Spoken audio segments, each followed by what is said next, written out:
पिछले कुछ मैचेस लखनऊ के लिए बेहद बेहतरीन जा रहे थे। अपने घर में फुल अदब के साथ में लखनऊ पूरी मतलब हर एक टीम को बेअदब करके बाहर निकाल रही थी। लेकिन ऐसा लगता है कि उन सभी जीते हुए मैचों की कसर इस एक मैच ने निकाल दी और शुक्र मनाइए उन 2 रनों का जो बन गए, वरना आज लखनऊ पूरे 100 रनों से हारती। 98 रन से उसके बावजूद भी आज लखनऊ हार गई। जिस ग्राउंड को मतलब कहा जा रहा था कि यहां पर तो सिर्फ टेस्ट मैचेस वाले टी20 होते हैं, उसी पिच के ऊपर केकेआर ने बताया कि भाई रन बनाने का असली तरीका क्या होता है। और नारायण नारायण की हम कितनी ही बात कर ले, बंदे ने तो मतलब तहलका मचा के रखा हुआ है। क्या बॉलिंग क्या बैटिंग, बस खेलने को दे दो आप तो।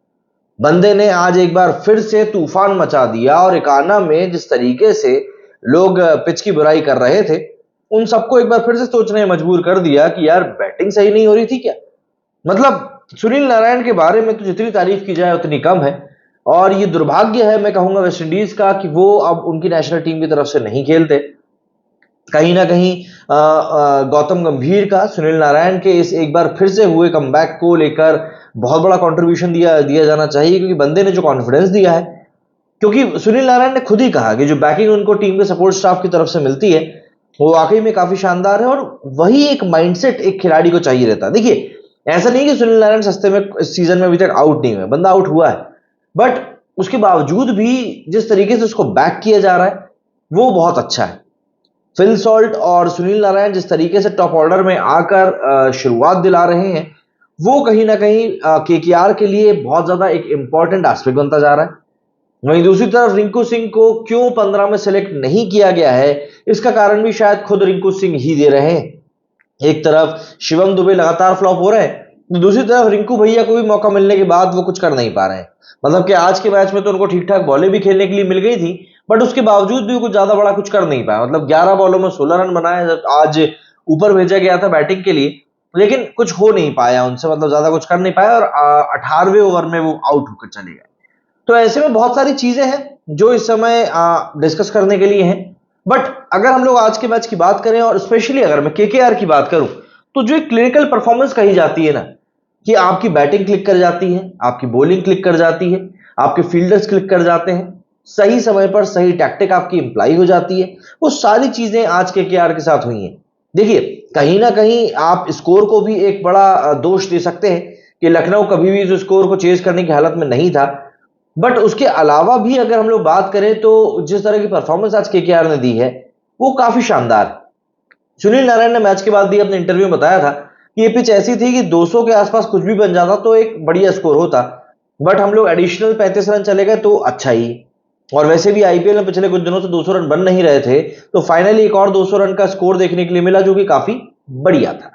अब स्कोर कार्ड की बात करते हैं, तो ये शुरुआत तो ऑब्वियसली बात है बहुत ही शानदार हुई थी। फिल सॉल्ट ने ताबड़तोड़ बैटिंग करी, 14 बॉलों में 32 रन ठोक दिए, 228 का स्ट्राइक रेट, 5 चौके, 1 छक्का। और इसके बाद में बंदा 4.2 ओवर्स में 61 के स्कोर पर आउट हो गया। 4 ओवर में 60 रन बोल्ड पर टंग चुके थे। 15 के नेट रन रेट से उस समय रन बन रहे थे। जब इस रन रेट से कोई टीम रन बनाती है तो ऑब्वियस सी बात है सामने वाली टीम अपने आप ही एक प्रेशर में आ जाती है। इसके बाद में एक और दौर चला कुटाई का। इस कुटाई के दौर में करीब करीब 79 रन बने, जब नारायण और अंकुश रघुवंशी के बीच में एक बढ़िया पार्टनरशिप हुई। हालांकि रघुवंशी जो थे थोड़े से स्ट्रगल करते हुए नजर जरूर आ रहे थे, बट नारायण ने जो पूरा एक समा बांधा, उसके बीच में अंकुश की इनिंग की तरफ ज्यादा किसी का ध्यान गया नहीं। सुनील नारायण ने अपनी पारी में 39 बॉल्स खेली, 81 रन बनाए, 6 चौके मारे, 7 छक्के मारे, एंड सबसे स्टैंड आउट चीज रही बंदे का स्ट्राइक रेट।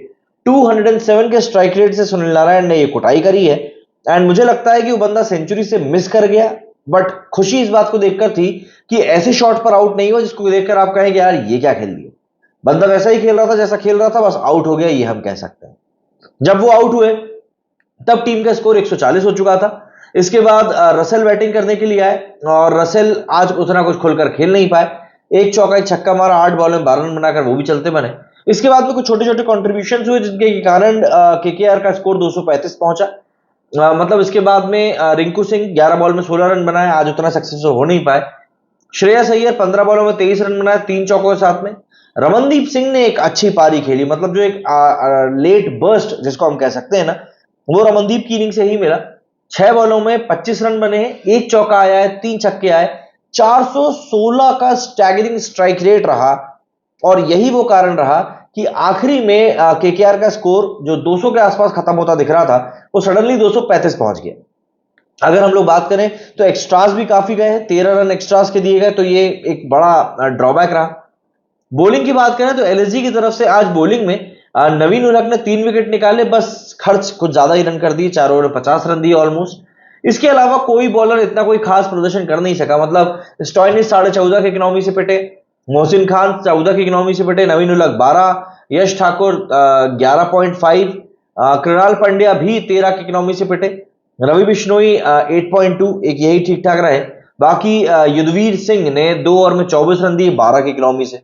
तो मतलब नेट रन रेट बताने के लिए काफी है कि किस तरीके से बॉलर की कुटाई हुई है और क्या स्कोर बना है। बारी आई लखनऊ की, जब बैटिंग की तब लग रहा था कि अगर स्टॉइनिस और केएल राहुल कुछ कर जाते हैं तो ही शायद यहां पर लखनऊ का कोई चांस है, अदरवाइज लखनऊ का कोई चांस नहीं था। एंड इवेंचुअली हुआ भी वही। केएल राहुल 21 बॉलों में 25 रन बनाकर 119 के एक निहायती धीमे स्ट्राइक रेट के साथ बंदे ने बैटिंग करी, 3 चौके मारे।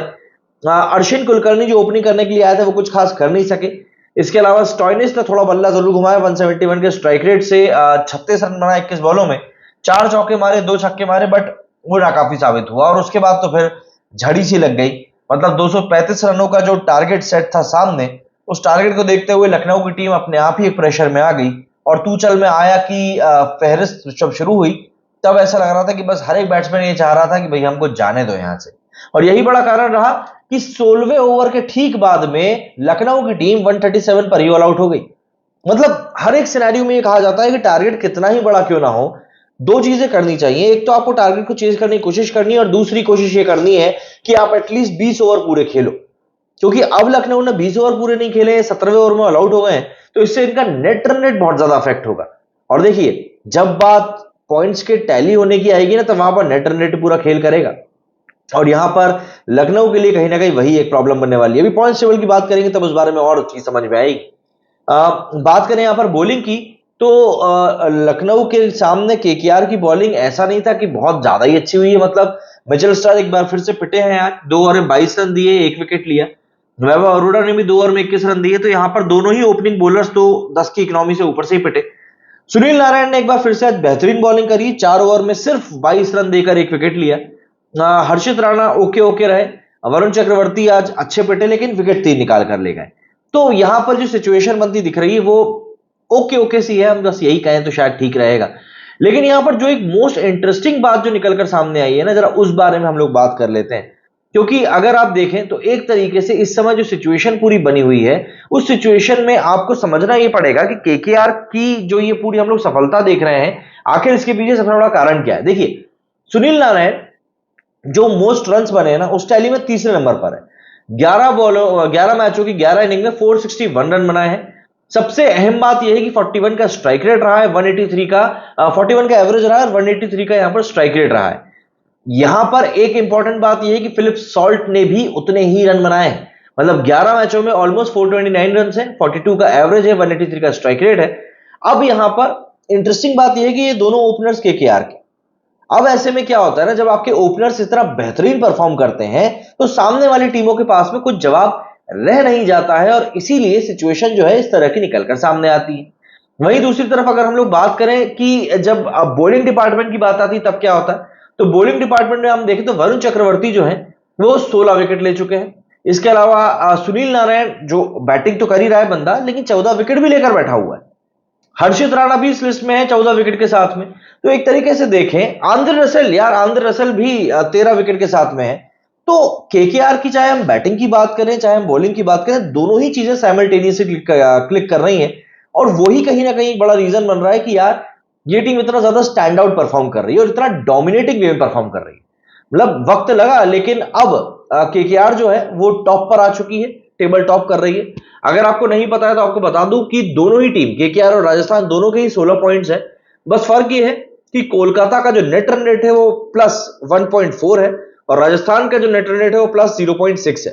तो नेट रन रेट के मामले में कोलकाता बाजी मार गया है, बट राजस्थान के पास में अभी मौका इसलिए है क्योंकि केकेआर के 11 मैचेस हुए हैं, राजस्थान के 10 ही मैचेस हुए हैं। तो ऐसे में के राजस्थान जब अगला मैच खेलने उतरेगी और अगर वो जीतती है तो पूरी पॉसिबिलिटी रहेगी कि वो पूरी ऊपर निकल जाएगी केकेआर से।